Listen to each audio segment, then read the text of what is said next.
चलिए बेटा बातें नहीं, इसको शिफ्ट कर दिए बेटा, कर दिया। चलिए लेंस मेकर फार्मूला की अगर बात करें तो जनरली लेंस मेकर फार्मूला होता है वो आएगा अपना 1/f is equal to mu2 by mu1, mu2 is the length and the refractive index of lens minus 1 by r1 minus 1 by r2। अब देखो लेंस मेकर फार्मूले की अगर मैं बात करूं तो इसको बनाते कैसे हैं वो हम आगे बढ़ते हैं।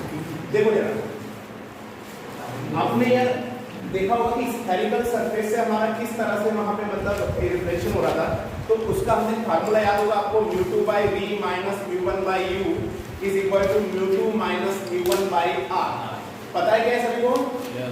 मैंने कराया था आपको क्लास में।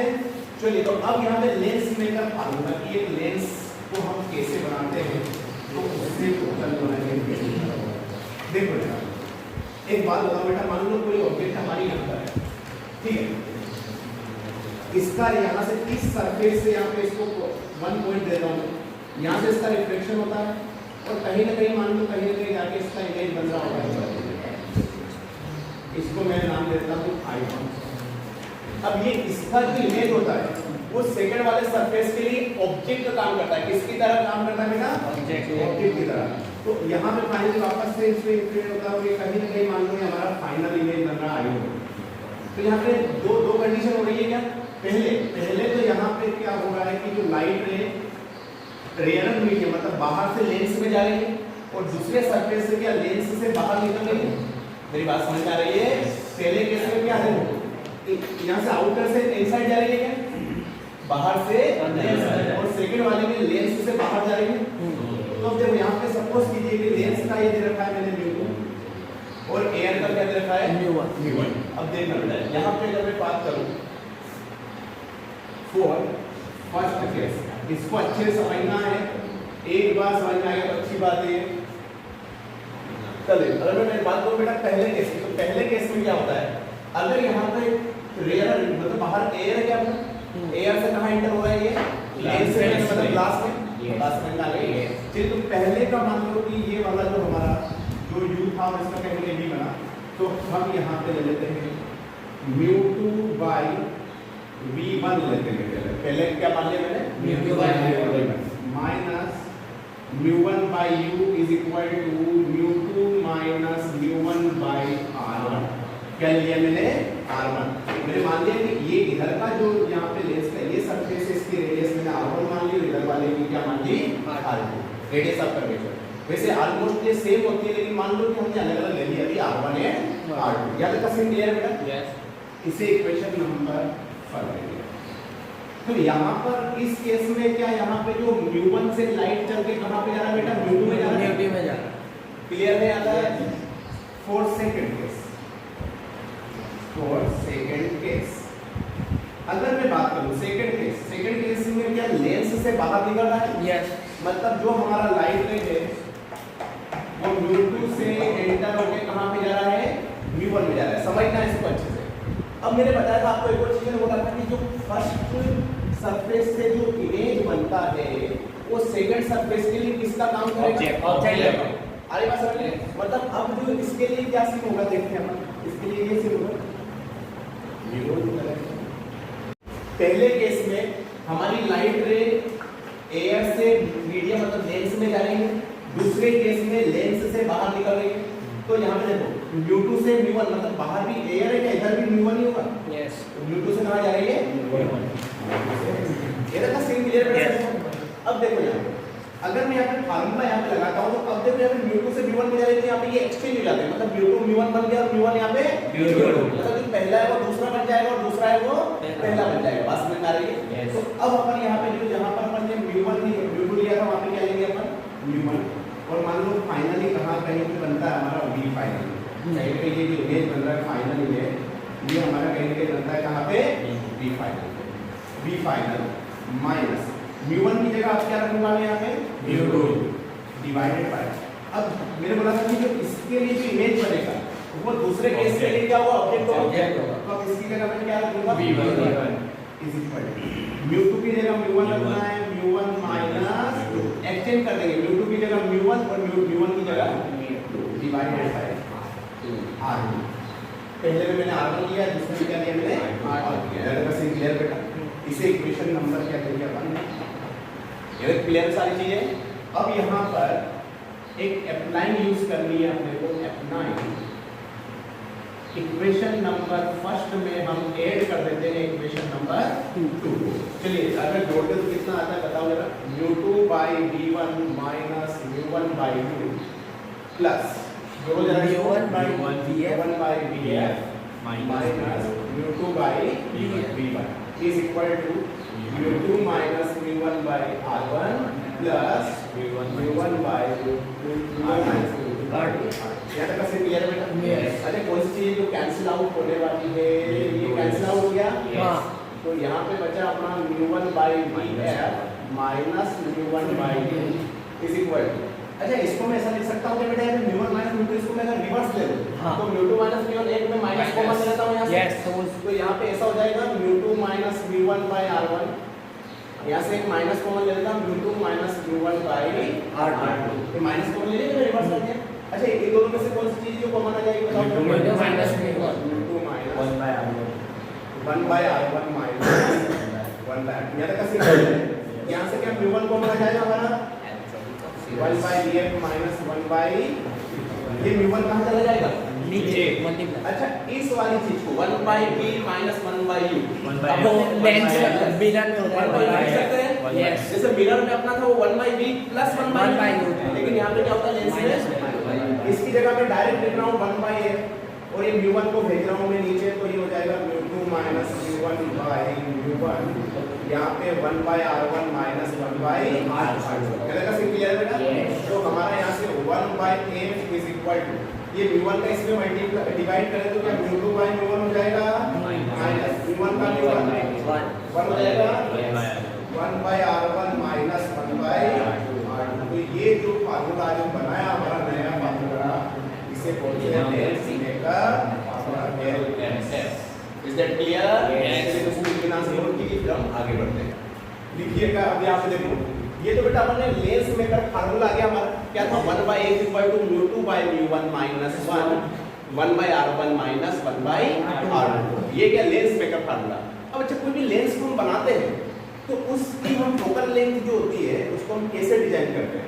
जैसे मान लो कि अपने मिरर के केस में हमने निकाला था कि r equal to 2f था और f equal to r by 2 था, लेकिन यहाँ पर वो चीज वैलिड नहीं है। आएगा समझ में? लेंथ वो सिर्फ मिरर के लिए वैलिड है, लेंस में कभी भी आप r equal to 2f नहीं लिखोगे। क्लियर है? यहाँ पे एक जो फोकल लेंथ है वो कुछ भी हो सकती है, r से ज्यादा भी हो सकती है, कम भी हो सकती है, इक्वल भी हो सकती है, एनीथिंग हम कुछ भी कह सकते हैं। ठीक है मैं आपको बताता हूँ कैसे। जैसे सबसे पहले अगर मैं बात करूँ मेरे मिरर फार्मूला का मुझे यूज करना है यहाँ पे मिरर फार्मूला, और मैं यहाँ पे सबसे पहले निकाल रहा हूँ यहाँ पे कॉन्वेक्स लेंस। अब मैं पहली वाले कॉन्वेक्स लेंस की बात कर रहा हूँ जिसको बोलता हूँ मैं बाई कॉन्वेक्स, और एक और आपने नाम सुना था plano convex. Plano convex clear बेटा? अगर मैं बाई कॉन्वेक्स की बात करूँ तो ये क्या ऐसा होता है, और प्लेनो कॉन्वेक्स की बात करूँ तो ये क्या ऐसा होता है। यस आएगा समझ में? बाई कॉन्वेक्स जो जिसमें दोनों सरफेस और प्लेनो कॉन्वेक्स में एक सरफेस के साथ प्लेन होता है। ये तक कैसे क्लियर है बेटा? अब देखना है अच्छे से समझना, इधर की जो रेडियस होती है इसे बोलते हैं रेडियस ऑफ कर्वेचर, इसको हम बोलते हैं r1। आएगा समझ में? इधर की जो रेडियस होती है इसको बोलते हैं हम r2। अरे फर्स्ट सरफेस ये है, इस सरफेस की रेडियस इधर ही होगी कहीं, ये मतलब सेंटर यही होगा इधर। तो ये तो रेडियस ऑफ कर्वेचर इसको मैंने बोल दिया r1, और इस वाले सरफेस का सेंटर कहीं पे यही होगा। इस रेडियस ऑफ कर्वेचर को क्या बोल दिया मैंने r2। अच्छा यार यहाँ पे r1 को मैं प्लस r ले सकता हूँ क्या? यस। ऐसे r2 को मैं यहाँ पे माइनस r ले सकता हूँ। दोनों की सेम है, एक साइड प्लस है दूसरी साइड माइनस। अब मुझे इसकी फोकल लेंथ निकालनी है लेंस मेकर फार्मूले। सपोज करो इसकी जो यहाँ पे ये म्यू है इसका रिफ्लेक्टिव लेंस, और बाहर हवा भरी है तो हवा का यहाँ पे कितना हो जाएगा 1। जनरली हम हवा में लेते हैं इसलिए एयर का क्या है 1। अब देखो यहाँ पे कैसे निकाल सकते हो 1 by f is equal to, मैंने बोला था mu2 by mu1, यहाँ पे जो mu2 था वो तो लेंस का था, मतलब यहाँ पे आपने फार्मूला पढ़ा 1 by f equal to, इसको हम ऐसा लिख सकते हैं mu lens upon mu surrounding minus 1 by 1/r1 minus 1/r2। ये μ2 का मतलब होता है लेंस का रिफ्लेक्टिव इंडेक्स और μ1 का मतलब होता है आसपास के सराउंडिंग का रिफ्लेक्टिव इंडेक्स। ये आई तेरी बात समझ में? μ2/μ1 लिखा था थोड़ी देर पहले इसमें। μ2 का मतलब होता है लेंस का रिफ्लेक्टिव इंडेक्स और जो μs मतलब यहाँ से सराउंडिंग का आसपास। अब एयर बड़ी पड़ी है तो एयर का कितना होता है 1। चलिए भैया लेंस का कितना हो गया बताओ जरा? μ आसपास के सराउंडिंग का 1 माइनस 1/r1 की जगह प्लस r माइनस r2 की जगह माइनस r। ये माइनस माइनस क्या हो जाएगा? डायरेक्ट कर दूं क्या? इधर बचा बेटा μ माइनस 1 1/r प्लस 1/r कितने आया? 2/r 1/r पल्ले बढ़ गया। इसको 180 डिग्री से फ्लिप करवा दो ऊपर चला जाएगा या r ऊपर चला जाएगा नीचे 2 माइनस समझ में आ गई? यस। तो अगर यहाँ पे आप जो 3/2 रखते हो ना अगर μ की वैल्यू मतलब ग्लास के लिए 3/2 माइनस 1 दैट इज 1/2 तो यहाँ पे देखो फोकल लेंथ आर के ऊपर रखेगा। यस। तो हम ये नहीं कह सकते कि फोकल लेंथ जो रेडियस ऑफ कर्वेचर में यहाँ पे पहले जैसा रिलेशन नहीं होता है। यहाँ पे फोकल लेंथ दो चीजों पे डिपेंड कर रही है। एक तो रेडियस ऑफ कर्वेचर पे भी कर रही है और साथ में रिफ्रैक्टिव इंडेक्स पे भी कर रही है। मेरी बात समझ में आ रही है? रिफ्रैक्टिव इंडेक्स बढ़ाएंगे तो फोकल लेंथ क्या होगी? कम होगा। रेडियस ऑफ कर्वेचर बढ़ाएंगे तो फोकल लेंथ बढ़ेगी। बात समझ में आ गई? प्रोपोर्शनल और इनवर्स। अब इसकी बात करते हैं। ये यहाँ तक का क्लियर बेटा? यस। ये इस वाले को हम कहीं ना कहीं r1 होगा क्या यहाँ पे? r1 को यहाँ पे लेंगे अपन इक्वल टू प्लस r। अच्छा प्लेन सरफेस है। प्लेन सरफेस का r2 कितना हो जाएगा बताओ जरा? अरे प्लेन मिरर का मैंने बताया था आपको कि रेडियस ऑफ कर्वेचर और सब क्या होता है? इनफिनिटी होता है। ये प्लेन सरफेस तो इसका रेडियस ऑफ कर्वेचर कितना हो गया? इनफिनिटी। बात समझ में आ गई? चलिए भैया तो अब इसके बारे में बात करते हैं। आप ही लोग मुझे निकाल के बताओ कि 1/m इक्वल टू μ2 क्या है यहाँ पे? μ 1/1 माइनस 1 1/r1 की जगह क्या ले लूं? r माइनस इनफिनिटी वो 0 तो यहाँ पे बचा बेटा इतना अपना μ माइनस 1 मल्टीप्लाई 1/r 1/x। इसको रिवर्स कर दूं मैं? यस। अच्छा इन दोनों में से ज्यादा कौन है? ये वाला है। ये वाला तो हाफ हो गया। Yes half. इसका मतलब समझे आप क्या कि अगर हम किसी लेंस को बीच में से काट दें, अगर किसी लेंस को हम बीच में से काट के उसको हम प्लेनो कॉन्वेक्स लेंस बना दें तो उसकी फोकल लेंथ ज्यादा हो जाएगी। अगर इसकी फोकल लेंथ में f0 मानूंगा तो इसकी फोकल लेंथ क्या हो जाएगी? बात समझ में आ गई? यस। क्लियर है बेटा? चलिए तो अब इसको नोट कर लीजिएगा हमने कैसे मेथड फार्मूला यूज करके हमने कॉन्वेक्स लेंस में देखो बेटा सेम यहाँ पर हम कॉन्केव लेंस के साथ भी कर सकते हैं। अब ये इसका पहला सरफेस, ये इसका दूसरा सरफेस। पहले सरफेस की रेडियस कहीं पे यही होगा centre A. Radius of curvature क्या लेगा? Minus r। उधर वाला प्लस इधर वाला माइनस। इधर का देखो प्लस हो जाएगा। अब देखो भैया यहाँ पे कैसे निकालेंगे आप ही लोग बताएंगे मुझे। 1/f ये डायरेक्ट में μ माइनस 1 लिख रहा हूँ। ठीक है μ/1 इज आल्सो 1/r1 की जगह माइनस r लिख दूँ और r2 की जगह प्लस r। तो μ माइनस 1 अच्छा माइनस 1/r माइनस 1/r तो माइनस 2/r 1/f। तो एक इसको रिवर्स कर दो तो यहाँ पे minus r upon minus divided by ये 2 आगे इनटू μ माइनस ऐसे कुछ आएगा क्या? यस। बस मैंने इसको उल्टा करके लिख दिया और कुछ नहीं। ऐसे ही सेम आप इसका भी निकाल लोगे? यस। एज इट इज यही का यही आएगा। आगे क्या लग जाएगा? बस माइनस। जो प्लेनो कॉन्वेक्स का आएगा वही प्लेनो कॉन्केव का आएगा, बस आगे माइनस लग जाएगा। ये तक सिंपल क्लियर है बेटा? चलिए आई थिंक सो कि ये सभी का हो गया होगा। अब अच्छा जब आगे बढ़ते हैं चलिए तो अब देखते हैं। अरे जब आपने इमेजिन करो कि आप एक स्विमिंग पूल के अंदर हो और जब मतलब बिल्कुल क्लियर वाटर है वहां का और जैसे अपनी आंखें आप खोलते हो तो वहां पे ऐसे एयर के बबल ऐसे ऊपर की ओर जा रहे हैं। अरे बस अच्छा वो एयर बबल आपको बिल्कुल स्फेरिकल शेप में लगते हैं अपने को। अरे बस तो ये स्फेरिकल जो शेप्ड हमारे एयर बबल जो होते हैं एक्चुअली वो दिखते क्या कॉन्वेक्स जैसे दिख रहे होंगे? अरे कॉन्वेक्स जैसे शेप में ना, लेकिन एक्चुअल में वो कॉन्केव की तरह बिहेव कर रहे होते हैं। तो चलिए एक हेडिंग लिखिएगा। हेडिंग क्या मतलब एक टाइप का नोट है, लिखिएगा an air bubble inside the water an air bubble inside the water, an air bubble inside the water looks like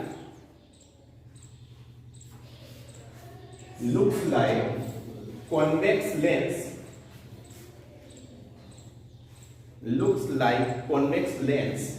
but in actual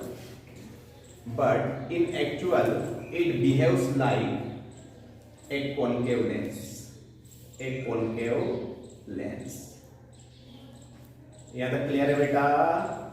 कोई भी एयर बबल है दिखेगा तो हमें वहां पे वो कॉन्वेक्स की तरह, बट एक्चुअल में होगा कैसे? कॉन्केव की तरह। और चलिए इसके आगे एक और हम लिख देते हैं वाई। क्यों भैया? इसका रीजन क्या है? हमें ये भी तो जानना पड़ेगा ना कि क्यों ऐसा होता क्यों है। अब देखो यहाँ पे बहुत अच्छे से आपको चीजों को समझना है। एक बार ये बहुत इंपॉर्टेंट क्वेश्चन है, इस वाले मतलब आता रहता है ये। अब देखो जरा यार, यहाँ पे ये एयर बबल है तो इस एयर का म्यू इक्वल टू सारे बच्चों को पता होता है क्या होता है? 1 ये होता है। अच्छा पानी के अंदर है ये, तो इसका वाटर का कितना होता है? 4/3 ये जानते हैं? अब देखो हम बात करते हैं, अगर हमने ये पढ़ा है कि भैया अगर कोई भी कॉन्वेक्स लेंस होता है तो उस कॉन्वेक्स लेंस की फोकल लेंथ होती है वो पॉजिटिव होती है। ऐसे मैंने क्या पढ़ा है बेटा? कॉन्केव की तरह कॉन्केव लेंस है तो उसकी फोकल लेंथ क्या होती है बताओ जरा? नेगेटिव। कॉन्वेक्स की पॉजिटिव होती है और कॉन्केव की क्या होती है? नेगेटिव। यहां तक का सीन क्लियर है? चलिए अगर मैं इसकी फोकल लेंथ निकालूं 1/f इज इक्वल टू, देखो दिखेगा तो कॉन्वेक्स की तरह, तो चलिए इधर इसका r1 होगा वो प्लस r1, तो यहां पे अपन क्या पढ़ा? Mu lens upon mu surrounding. अच्छा लेंस का कितना दे रखा है यहाँ? एयर का वाला लेंस 1, सराउंडिंग का कितना है? 4/3 माइनस 1 डिवाइडेड बाय 1/r, वैसे माइनस प्लस ये भी 1/r, क्योंकि दिख तो यहाँ पे कॉन्वेक्स की तरह रहा, तो रेडिएशन कर्वेचर वाला सिनेरियो तो वैसा का वैसे रहेगा।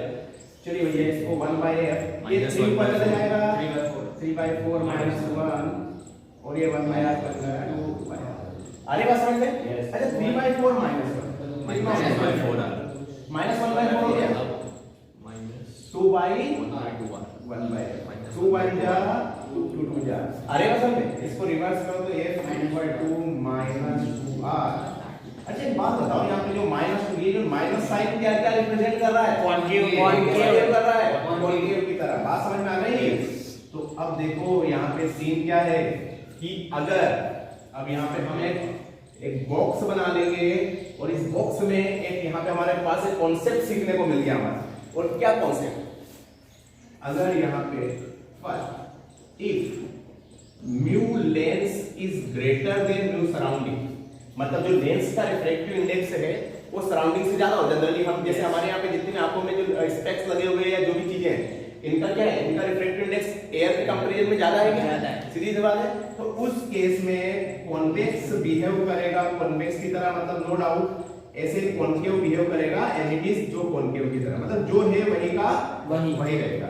But second condition, if mu lens is less than mu surrounding, मतलब अगर लेंस का जो है रिफ्रैक्टिव इंडेक्स वो सराउंडिंग से क्या हो गया? कम हो गया, तो उस केस में रिवर्स एक्सचेंज हो जाएगा। मतलब जो कॉन्वेक्स होगा वो तो बिहेव करेगा कॉन्केव की तरह, और जो कॉन्केव होगा वो किसकी तरह बिहेव करेगा बेटा? कॉन्वेक्स की तरह। मेरी बात समझ में आ गई?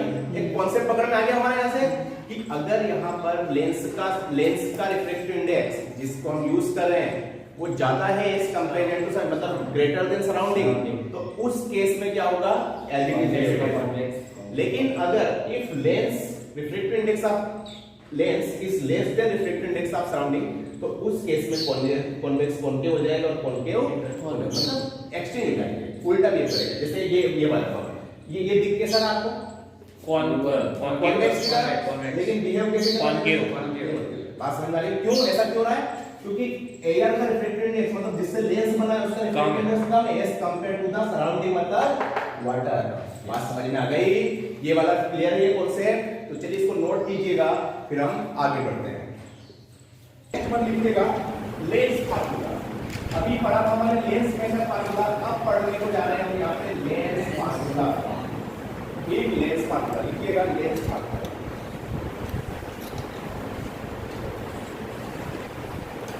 बेस फार्मूला किस तरह से डिराइव करते हैं। अब देखो यार, फॉर्मेशन ऑफ इमेज की अगर हम बात करें, फॉर्मेशन ऑफ इमेज की अगर हम बात करें तो वहां पे जो हमने कॉन्केव मिरर में पढ़ा था वो सारे के सारे कॉन्वेक्स लेंस होंगे, आएगा समझ में। और जो वहां पे हमने कॉन्वेक्स मिरर पढ़ा वो यहाँ पे कॉन्केव लेंस। इसके बाद अगर फोकल लेंथ की बात करें तो एलईडी सही होगी, कॉन्वेक्स का मतलब पॉजिटिव, कॉन्केव का मतलब negative. It is a curvature, convex की पॉजिटिव, कॉन्केव की नेगेटिव। लेकिन यहाँ पर कॉन्केव मिरर एक कन्वर्सिंग लेंस है, मतलब कन्वर्ट करता है। और जो यहाँ पे बात करें कि जो हमारा कॉन्केव मिरर के बारे में बात करें तो कॉन्केव मिरर एक कन्वर्टिंग लेंस है और जो कॉन्वेक्स मिरर एक डाइवर्जिंग है। ऐसे अगर मैं लेंस की बात करूँ तो जो कॉन्वेक्स लेंस है वो कन्वर्जिंग है, लेकिन कॉन्केव डाइवर्जिंग मतलब उल्टा हो जाता है। बात समझ आ गई? तो चलिए भैया हम बात करते हैं लेंस फार्मूला। तो मुझे इमेज बनाने की जरूरत नहीं है, मिरर में आपको बहुत अच्छे से पढ़ा चुका हूँ, एज इट इज वही का वही होगा। अच्छा, यहाँ पर जैसे वहाँ पे रेडियस ऑफ कर्वेचर देते हैं ना 2f, यहाँ पे रेडियस ऑफ कर्वेचर को 2f लगेगा सवाल। लेकिन ये बोलेंगे कि अगर कोई भी ऑब्जेक्ट 2f पर रखिए, 2f का मतलब फोकल लेंथ से दुगनी डिस्टेंस में रखिए, जरूरी नहीं कि वो रेडियस ऑफ कर्वेचर लेंस के, तो उसका इमेज भी 2f पे बनता है। बात समझ आ गई? वहाँ पे उसको अपन सेंटर ऑफ कर्वेचर बोल रहे हैं क्योंकि मिरर। लेकिन यहाँ पे अगर कहीं कोई ऑब्जेक्ट फोकल लेंथ की दुगनी डिस्टेंस में रखी है तो उसका इमेज इतनी ही डिस्टेंस में बनता है और सेम साइड और इन्वर्टेड में पढ़ाया था आपको ये चीजें। तो चलिए हम लेंस फार्मूले की बात करते हैं। तो यहाँ पे हमारा लेंस हमने लिया, ये पूरा का पूरा डेरिवेशन है, समझना है अच्छे से। यहाँ कहीं ना कहीं इसका यहाँ पे इसको फोकस 1 दे देते हैं, इसका यहाँ पे हम फोकस 2 दे देते हैं, यहाँ पे कहीं इस तरह से, और ये कहीं यहाँ पे इसका वेव होगा और ये हमारी इसको अच्छे से समझना है। इस ऑब्जेक्ट को मैं नाम दे रहा हूँ ए। अगर कोई लाइट रे इसके पैरेलल आती है, अगर कोई लाइट रे इसके पैरेलल आती है तो बताओ आफ्टर रिफ्लेक्शन कहां से हो जाएगा? फोकस से। फोकस से। तो यहां पे किससे जाके क्या आएगा हमारा? फोकस से चली गई। बात समझ में आ गई बेटा? अगर कोई लाइट रे इस वाले को पहले हम पोल बोलते थे, लेकिन अब बोलेंगे ऑप्टिकल सेंटर। अब ये नया नाम आ गया है, पोल की जगह यहाँ पे ओ को क्या बोलेंगे हम यहाँ पे? Optical centre. ऑप्टिकल सेंटर, ये बिल्कुल सेंटर पर होता है। अगर कोई लाइट रे सेंटर से वापस चली है तो बिल्कुल सीधे चली जाती है। क्या करती है बेटा? बिल्कुल सीधे चली जाती है और यहाँ कहीं ना कहीं इसका इमेज बनता है और इस इमेज को नाम देते हैं अपन ए डैश। बात समझ आ गई क्या सारे बच्चों को? कोई मसला याद है? तो यार यहाँ पर इसके बाद तो ये यहाँ पे डायरेक्शन लगाना बिल्कुल भी नहीं भूलेंगे। डायरेक्शन से हमें पता चलता है कि किस तरह से बढ़ता है। अब देखो यहाँ पे एक पॉइंट मान लेते हैं, इस पॉइंट को हम एम नाम देते हैं। अब आप लोग मुझे बताओगे कि अगर ये वाला एंगल अल्फा है, अल्फा वाला एंगल कोई अल्फा वाला बेटा क्लियर बेटा? ऐसे ये वाला एंगल अगर बीटा है तो ये वाला एंगल समझ में आ गया? अब यहाँ से हम आगे बढ़ते हैं। पहले डायग्राम समझ लिया और इस डायग्राम को पूरी गाथा है वो आपको गानी है। ये an incident ray just incident और at point M after reflection it goes to the focus.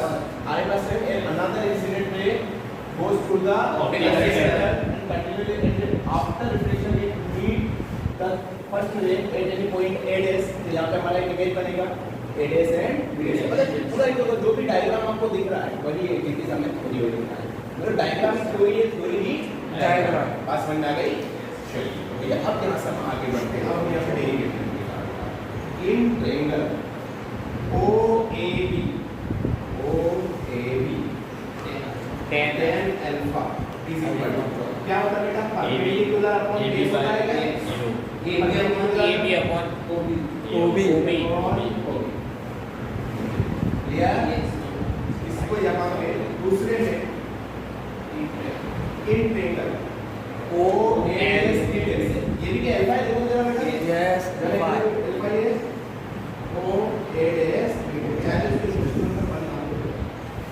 यहाँ पे बताओ जरा tan अल्फा आप लोग बताओगे A dash B dash A dash B dash B O D dash B dash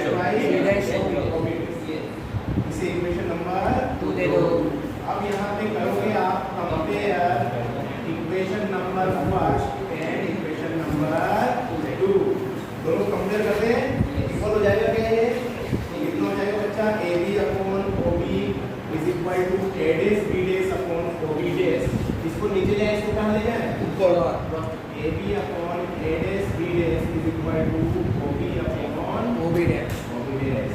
इसको box के अंदर बंद कर दूंगा, इसको इक्वेशन नंबर 3 ये है। समझ में क्या गया? आ गया अच्छे से, चलिए बहुत बढ़िया। अब यहाँ से हम बीटा की ओर बढ़ते हैं। बीटा कहाँ है बेटा? ये बीटा है क्या? तो in triangle O F one M, in triangle O F one M, देखो जरा O F one tan beta equal to मैं लिख सकता हूँ क्या? O M upon O F one, पहले बढ़िया। तो यहाँ पे tan beta is equal to लिख सकते हैं अपन O M upon O F one. तो यहाँ पर अच्छा मैं ये भी लिख सकता हूँ कि यहाँ पे जो ओ एम है वो ए बी के इक्वल है क्या? देखो किधर है? यस ये ओ एम ए किसके इक्वल है? ए बी के ये ऐसा समझ में आ गया? तो अपन यहाँ पे बेटा ओ एम की जगह पे यहाँ पे अपन ऐसे लिख सकते हैं कोई मसला नहीं है। इसे इक्वेशन नंबर 4 देते हैं। In triangle next one beta वाला ओ F1 A dash B dash ये दे देंगे अपन yes F1 A dash B dash। यहाँ भी 10 बीटा आ रहा है हमारा। 10 बीटा क्या होगा बच्चा बताओ जरा? A dash B dash upon F1 B dash F1 B dash F1 B dash। यहाँ तक समझ में आ गया सारे बच्चों को? इसे इक्वेशन नंबर 5 दे दीजिए। इक्वेशन नंबर 4 और 5 को मैं यहाँ पे कंपेयर कर लूँ। Compare equation 4 and 5। चलिए 4 और 5 को पहले तो अपने यहाँ से आना है ये भी upon 1 is equal to A dash B dash upon F1 B dash। इसको ऊपर लिया, इसको AB upon F1 A dash B dash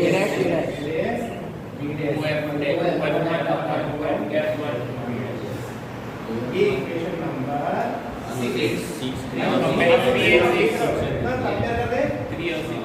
yes तो compare equation number 3 and 6। Compare equation number 3 and 6। तो यहाँ से मैं AB upon A dash B dash लिया तो वहाँ पे मैं ऐसा लिख सकता हूँ कि इसको OB अपॉन OB dash। यहाँ से क्या लिख सकते हैं बताओ जरा? OF upon F1 dash। ऐसे कुछ आएगा क्या बेटा? अब हमारे पास जो चीजें मिली है यहाँ पे अब इसको हमें चेंज करना है। एक बात बताओ, इंसिडेंट रे डायरेक्शन ये है, तो इधर की चीजें होंगी पॉजिटिव नेगेटिव। समझ में आ गया? अच्छा ये ऑब्जेक्ट को तो इसको क्या मैं माइनस यू लिख लूं? नहीं याद है? समझ में आ गया? क्या माइनस यू माइनस समझ में आ गया? ये सिर्फ साइन कन्वर्जन बोलते थे। अच्छा बेटा ये प्लस v लिखूं यहाँ से बेटा। अच्छा इस वाले को प्लस F समझ में आ गया? कोई मसला बेटा है? चलिए अब हम जो ये वैल्यू है इनको निकालते हैं। चलिए आप लोग मुझे बताएंगे इन वैल्यूज को। अच्छा OB को हम क्या लिख सकते हैं? प्लस है माइनस यू लिख सकते हैं क्या? माइनस है। OB को देखो जरा, O से द डिस्टेंस माइनस यू। अच्छा OB dash v B OB कौन सा? प्लस का समझ में आ गया? देखो जरा यस O F1 को क्या लिखेंगे बताओ जरा? प्लस है क्लियर है? एक अपने पास है F1 B dash। F1 B dash मतलब कि यहाँ से यहाँ तक की डिस्टेंस b ये ना माइनस ये वाला। अच्छा ये डिस्टेंस को मुझे B माइनस है। मैं OB dash माइनस F1 कर दूं क्या? ये OB dash में से OF1 को सब्ट्रैक्ट करने के लिए F1 B dash आ गया। तो अपन यहाँ पे इसको लिख सकते हैं OB dash minus OF1। OB dash already आपने निकाला है क्या है? b माइनस है OF1 क्या है? f ऐसे कुछ हो जाएगा? और ये F1 B dash ये F1 जो B dash है ये भी क्या पॉजिटिव डायरेक्शन में है, तो इसको भी क्या लेंगे? पॉजिटिव। यहाँ तक का सीन समझ में आ गया ना? अब ये वैल्यू आपको पुट करो OB की जगह minus u divided by plus v is equal to OF की जगह F1 F B dash के लिए क्या रखो बच्चा में? और कोई मसला किसी को? बस मैंने ये वैल्यू जो उठा के मैंने कहाँ रख दी है? इस वाली इक्वेशन में। चलिए इसको इधर ले जाएंगे तो minus u v minus f is equal to v। ये v को इधर ले गए? ये आया समझ में आ गया अच्छे से? चलिए ये माइनस u को अंदर मल्टीप्लाई करेंगे तो minus u v plus u f minus minus 1 is equal to v। अब जो भी इक्वेशन आई इसमें डिवाइड कर दो आप यू वी है, किससे डिवाइड करना है, यू वी है। तब मैं इसमें डिवाइड करता हूँ U V upon U V है plus U F upon U V है is equal to V F upon U V. Clear बेटा? यू वी से U V cancel, U F से U F cancel, V F से V F cancel. यहाँ पे बचा minus 1 by plus 1 by V equal to 1 by U. आ रही बात समझ में? अब यहाँ से भैया इसको इधर लिया, इसको इधर पहुँचा दो, तो यहाँ से 1 बाई माइनस कितना हो जाएगा, प्लस हो जाएगा 1 बाई वी और ये 1 बाई एफ। वो लेंस में का फार्मूला था और ये कौन सा फार्मूला है, लेंस फार्मूला। समझ में आ गया? तो आई थिंक सो कि ये पूरा डेरिवेशन पल्ले पड़ गया होगा बच्चों को। इसको नोट कीजिएगा, फिर हम आगे बढ़ते हैं। Magnification power. मैग्नीफिकेशन पावर का मतलब जो A इक्वल टू हमने पढ़ा था I by O, क्या होता है बेटा? This is the ratio of image upon object, side of image to the side of object is known as magnification power. आएगा समझ में? इसी को मैं अच्छे से दिखा चुका हूं आपको यहाँ पर मिरर के कॉन्सेप्ट में, तो आपको पूरा डेफिनेशन वही का वही है। वहाँ पे माइनस का वैल्यू था, लेकिन यहाँ पर क्या हो गया, प्लस का वैल्यू। मैं वहाँ पे ये भी दिखा चुका हूँ कि भैया अगर m लेस देन 0 मतलब अगर m की वैल्यू नेगेटिव आती है तो कौन सा इमेज बनता है, रियल। m की वैल्यू ग्रेटर देन वर्चुअल। पढ़ाया क्या मैंने ये?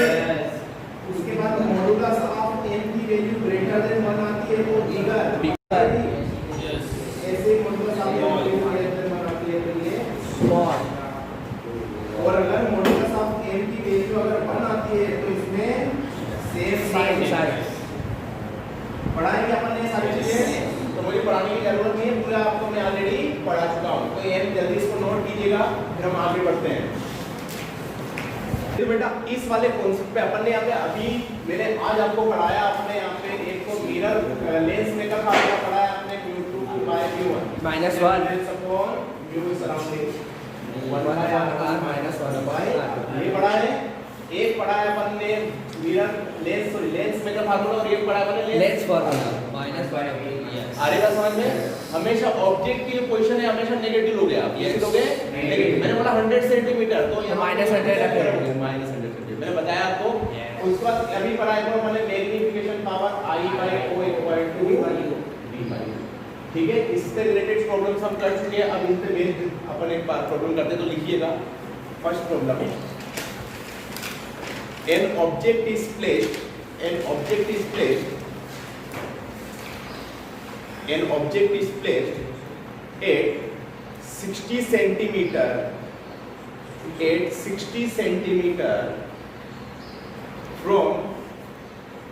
from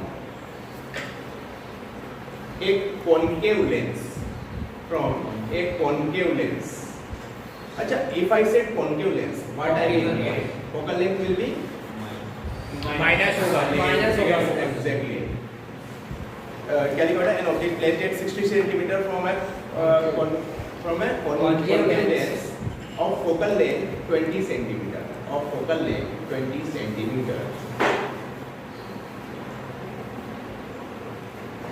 यहाँ तक क्लियर है? If size of image is 1 centimeter, sorry, if size of object is 1 centimeter, object size है वो वहाँ पे 1 सेंटीमीटर दे रखा है। If size of object is 1 centimeter then find, first point लिखिएगा इसमें, position and nature of the image, position and nature of the image, and second one size of the image, size of the image. तीन चीजें निकालनी है, position, nature, सच। चलिए तो इसको note कीजिएगा आप लोग, फिर हम बताते हैं। चलिए भैया, अब देखो अपन ने क्या बताया बेटा, मेरे यहाँ पे सबसे पहले हमारे यहाँ पे given data u equal to कितना सेंटीमीटर रखा है, 60 सेंटीमीटर। इनको हमेशा क्या लेना है, माइनस। उसके बाद फोकल लेंथ कितना रखा है, 20 सेंटीमीटर। लेकिन मैंने बोला कॉन्केव, तो कॉन्केव का मतलब मैंने क्या बोल दिया यहाँ पे, नेगेटिव होगा। बात समझ में आ गई? चलिए तो यहाँ पे अब लेंस फार्मूला यूज करते हैं, तो 1 by v plus 1 by u equal to 1 by f। ऐसे कुछ होता है? 1 by v हमें निकालना है,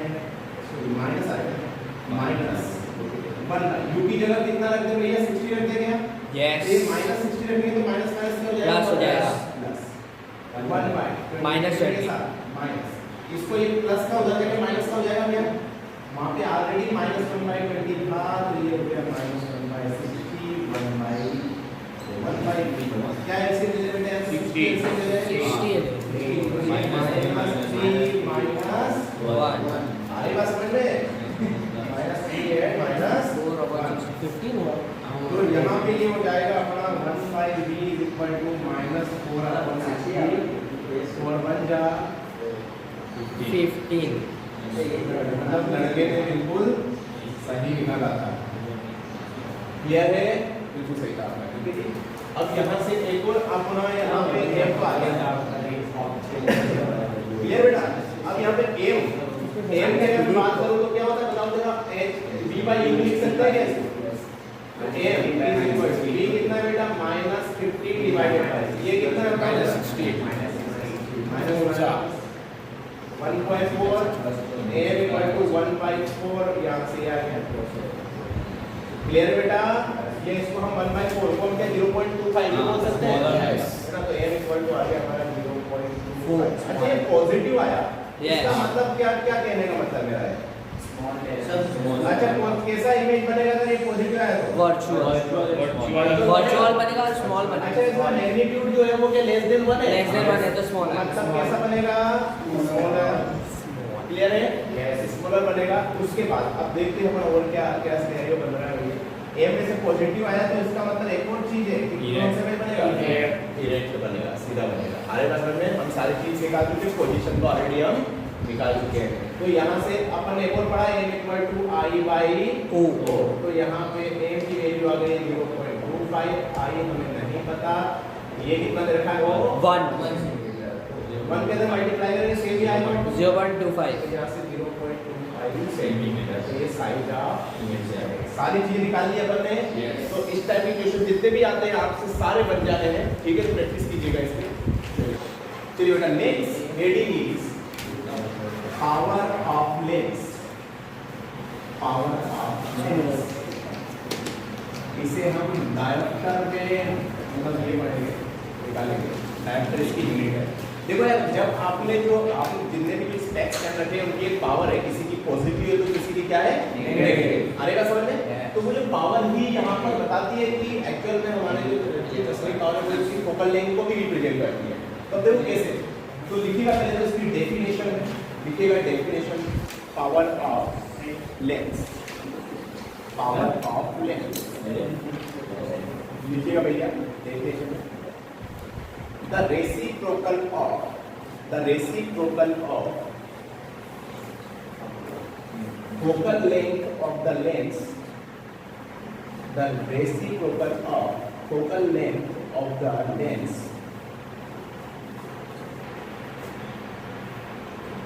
is known as power of lens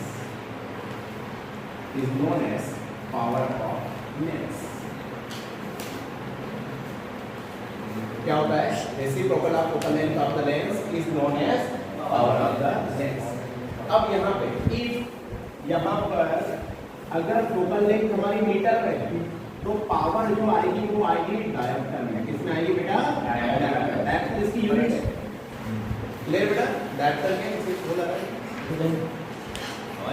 बोल रहा है तो यहाँ पे ये आएगी पावर हमारी डायोप्टर में ऐसी अगर मान लो कि यार हमारी जनरली जो फोकल लेंथ वो डायरेक्ट होती है वो क्या सेंटीमीटर में दे रखी होती है क्या यस अरे सेंटीमीटर में दे रखी है तो कैसे निकालेंगे अरे सेंटीमीटर में दे रखी है तो उसमें हम 100 से डिवाइड करते हैं तो क्या वो मीटर में जाता है यस तो ये नीचे वाला 100 कहां चला गया ऊपर 100 भैया ये अगर इस तरह से तो अगर हमें इस मीटर में दे रखा होगा तो कौन सा फार्मूला यूज करेंगे अपन ऊपर वाला लेकिन अगर हमें लेकिन सेंटीमीटर की वाला तो ये वाला बात समझ में आ गई तो यार इजीली हम हमारे लेंस के में पावर गिवन है तो क्या हम फोकल लेंथ भी निकाल सकते हैं या फोकल लेंथ गिवन है तो पावर भी निकाल सकते हैं चलिए अब हम छोटी छोटी बातें में यहाँ पे क्वेश्चन भी उसी स्टेट कर लेते हैं पहला अगर मैं बात करूँ क्वेश्चन की तो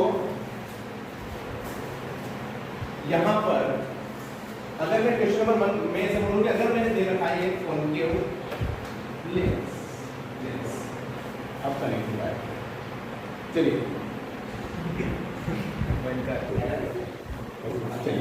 चलिए बेटा, अगर मैं बात करूं यहाँ पे मैंने लिया है कॉनकेव लेंस।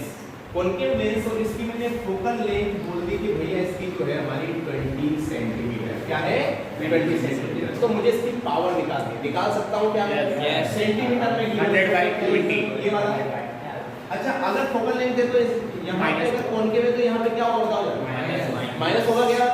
चलिए भैया, यहाँ पे पावर की बात करें तो ये 100 फोकल लेंथ इन सेंटीमीटर इतना डायोप्टर होता है।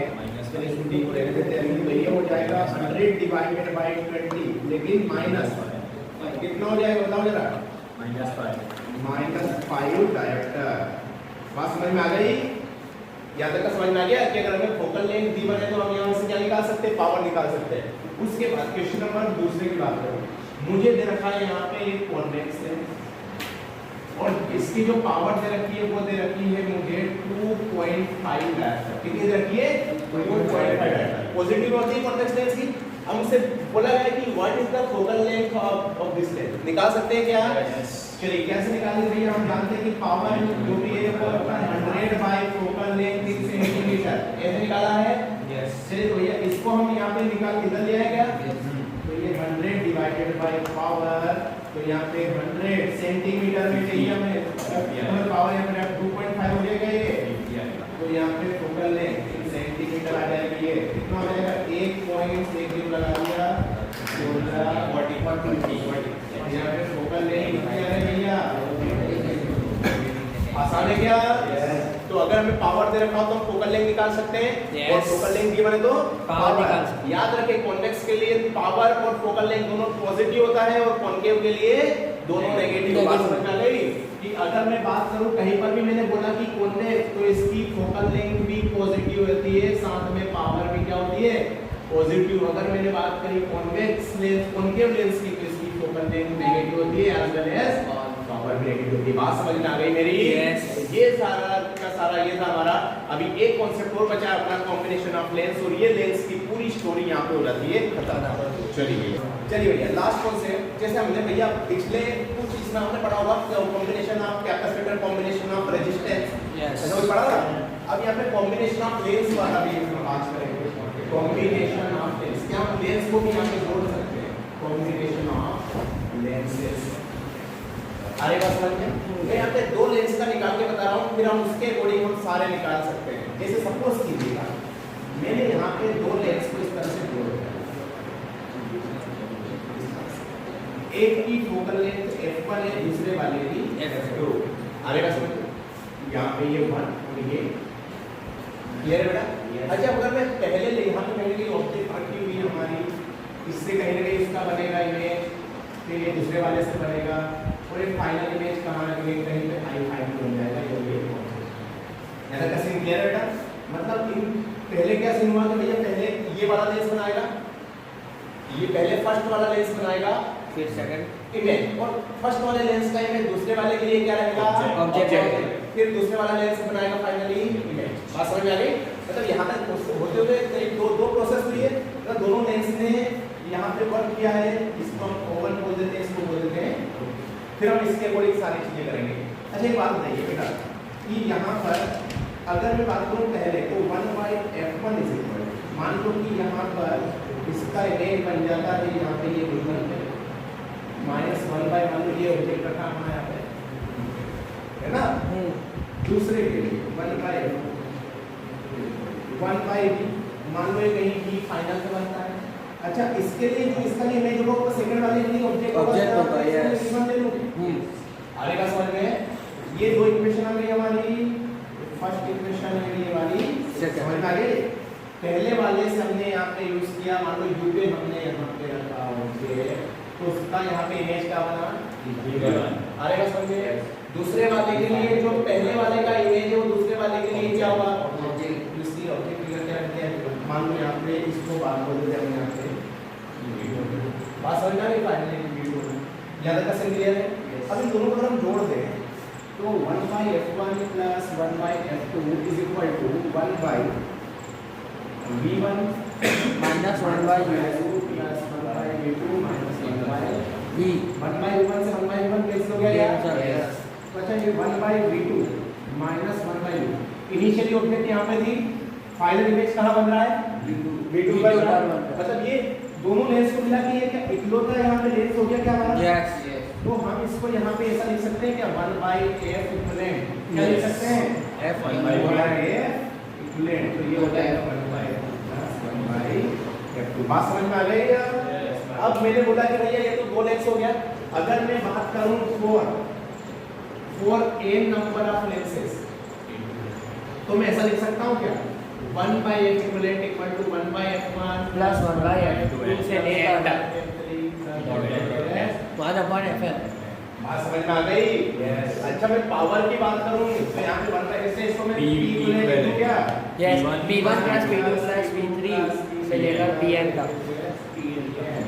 याद रखें कि फोकल लेंथ अगर कॉन्केव लेंस दिया है तो क्या ले लेंगे? कॉन्केव होगा तो माइनस और कॉन्वेक्स होगा तो Plus. ऐसे पावर में भी सेम होता है। Yes.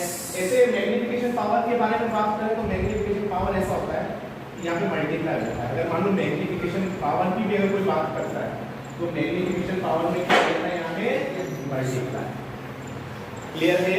अगर आपको मैंने बोला कि आपको मैंने दो लेंस दे रखी है, एक की मैंने मैग्नीफिकेशन पावर 5 दे रखी, दूसरे की 4 दे रखी, दोनों को जोड़ दो तो मैग्नीफिकेशन पावर कितनी हो जाएगी? 20. 5 × 4 20। बात समझ में आ गई? यस। तो यहाँ तक का सीन क्लियर है बेटा? तो this was the combination of lens. अब इसका अपन एक क्वेश्चन करेंगे और आज की क्लास भी यही पे क्या हो जाती है फिर अपनी नोट कीजिए इतना। Yes. चलिए बेटा, तो अभी हमारा जो लेंस डी एंड हो गया है, अब हम कुछ बात करें तो मैं आप ही लोगों से पूछने वाला हूँ, डू यू नो? पहला पढ़ा था हमने प्लेन मिरर, है ना? प्लेन मिरर में मैंने बोला था भैया कि जो प्लेन मिरर में जो इमेज बनता है वो कैसा बनता है? Virtual. Yes, plane mirror image बनता है virtual, inverted. Virtual same size, erect. ये सारी चीजें पढ़ी है अपन ने? Yes. सेंट्रली इन्वर्टेड बनता है, ठीक है? सारी चीजें पढ़ी थी। अच्छा इसकी फोकल लेंथ कितनी होती है? इंफिनिटी। Yes. और रेडियस ऑफ कर्वेचर में क्या होता है? Infinity. क्लियर है? Yes. नंबर ऑफ इमेज की बात करें तो नंबर ऑफ इमेज इस केस में अपन कैसे निकाल देते थे? n इक्वल टू निकाल देते 360 divided by theta. Yes. n अगर ओड रहता तो कितना होता था? Minus. Capital n equal to क्या होता था? याद होगा ना? n माइनस वन होता था कि n इवन रहता था तो फ्रैक्शनल पार्ट रहता था, फ्रैक्शन में रहता तो क्लियर है बेटा? यहाँ तक किसी क्लियर है? उससे नंबर ऑफ इमेज के बारे में हमने सारी चीजें पढ़ी थी और भी हमने प्लेन मिरर में बहुत सारी चीजें पढ़ी हैं हम लोगों ने। अरे बात समझ में? जैसे कोई पॉइंट रखा था उसका जो ऑब्जेक्ट मतलब कोई प्लेन है यहाँ पे ऑब्जेक्ट रखा था, बंदा देखते हुए जा रहा है, सारी चीजें अपन ने क्लियर की है। तो प्लेन मिरर के बारे में सारी स्टोरी समझ गए हम लोग। उसके बाद हम सेकंड वाले में आते हैं, हम बात करते हैं स्फेरिकल मिरर। स्फेरिकल मिरर की अगर मैं बात करूं तो स्फेरिकल मिरर यहाँ पे कितने टाइप के होते हैं? दो, कॉन्वेक्स एंड कॉनकेव। इसकी फोकल लेंथ क्या होती थी? पॉजिटिव। इसकी फोकल लेंथ क्या होती थी? नेगेटिव। इससे सारे के सारे इमेजेस बन रहे थे वो अपने क्या बन रहे थे? कॉन्वेक्स से Virtual. नहीं रियल बन रहे थे। Yes. कॉन्वेक्स से तो वर्चुअल बन रहे थे सारे के सारे, कॉन्वेक्स से वर्चुअल, कॉनकेव से रियल बन रहे थे। Yes. कॉन्वेक्स से सारे के सारे वर्चुअल बन रहे थे, O और F के बीच में बन रहे थे क्योंकि हमें पता है कि जितनी हमारी गाड़ियां होती है उनके साइड मिरर में कि कौन से मिरर पे यूज किया जाता है? क्लियर है? यहाँ पे कॉनकेव में इंफिनिटी से F तक तो यहाँ पे रियल बन रहे थे, जैसे F के अंदर आते थे तो यहाँ पे हमारा वर्चुअल। क्लियर बेटा? अच्छा मिरर फार्मूले भी आपको याद होगा, क्या था मिरर फार्मूला जो हमने पढ़ा था? 1/m equal to 1/d। Magnification power क्या पढ़ा था? इसलिए इमेज फॉर्मेशन वगैरह सारी चीजें पढ़ी थी अपन ने। सारी चीजें क्लियर है आपको? वही ही प्रॉब्लम वही मिरर में कर लोगे? चलिए बहुत बढ़िया। उसके बाद आते थे हम यहाँ पे रिफ्रैक्शन में। याद है क्या रिफ्रैक्शन? अच्छा रिफ्रैक्शन में मैंने आपको सबसे पहले रिफ्रैक्शन के लिए क्या हमारा दो मीडियम होना जरूरी है? यस। अगर कोई लाइट रे डेंसर से रेयर में जाती है तो पढ़ा था क्या ये अपन ने? क्लियर है बेटा? अच्छा मुझे कोई एक बंदा ने बताया ना स्नेल ने क्या बोला था? mu1 sin i is equal to mu2 sin r. Clear था क्या ये? mu1 sin i equal to mu2 sin r. Apparent depth और वर्चुअल डेप्थ, एपरेंट डेप्थ और अपना एक्चुअल डेप्थ भी मैंने पढ़ाया था। मैंने पढ़ाया था कि भैया d एपरेंट होती है वो क्या होती है? d actual upon d mu. याद है क्या ये? अगर मैं इस केस में शिफ्टिंग की बात करूं तो मैंने ये पढ़ाया था आपको याद d actual upon 1 minus mu. Clear है? उसके बाद अपन में बात करूं एच एपरेंट की, तो ये क्या म्यू इनटू एच इक्वल था क्या? यस। यहाँ पे शिफ्टिंग कितनी पड़ी थी बताओ जरा हाइट में? म्यू माइनस 1 ऐसे कुछ पढ़ा था क्या अपन ने? इसका बाद मैंने इन दोनों को मिक्स कर दिया था, मैंने एक ही कॉन्सेप्ट आपको बताया था, position of object with respect to the observer. याद होगा ये mu d1 by and so on, ऐसे कुछ बताया था मैंने? यस। सारी चीज क्लियर है? यस। क्रिटिकल एंगल किसे कहते हैं? Yes 90 degree very good. मतलब अगर मान लो इंसिडेंट एंगल की वो वैल्यू जिससे कि रिफ्लेक्टेड एंगल क्या हो जाए? 90 डिग्री हो जाए। बात समझ में आ गई? उसके बाद टोटल इंटरनल रिफ्लेक्शन के लिए मैंने बताया था दो कंडीशन जरूरी होती है। क्रिटिकल टेंशन से रहना चाहिए और angle of incidence is greater than critical angle. मतलब एंगल ऑफ इंसिडेंस से वो ग्रेटर देन होना चाहिए क्रिटिकल एंगल से। Very good. यहां तक क्लियर है? अब मेरे वहां पे भी आपको एक चीज मैंने एक्सप्लेन की थी कि जो जनरल रिफ्लेक्शन होता है वहां पे पार्शियल रिफ्लेक्शन भी होता है, पार्शियल रिफ्लेक्शन भी होता है और एब्जॉर्प्शन भी होता है। Yes, लेकिन अगर 100% होता है इंटरनल में टोटल 100% एनर्जी यहां पे रिफ्लेक्ट होती है। क्लियर है क्या बेटा? Yes. चलिए उसके बाद अपन ने पढ़ा था लेंस, सारे टाइप के लेंस क्लियर है आपको? Yes. लेंस के बाद लेंस मेकर फार्मूला क्लियर है? लेंस फार्मूला क्लियर है? इसमें मैग्निफिकेशन क्लियर है? Power of the lens clear है? Combination of the lens clear है जो पढ़ा था? तो सारी चीजें क्लियर है। तो ये थी हमारी पूरी स्टोरी अभी तक जो हमने पढ़ी है। चलिए अपना ख्याल रखिएगा बहुत अच्छे से, फिर हम मिलते हैं अगली क्लास में।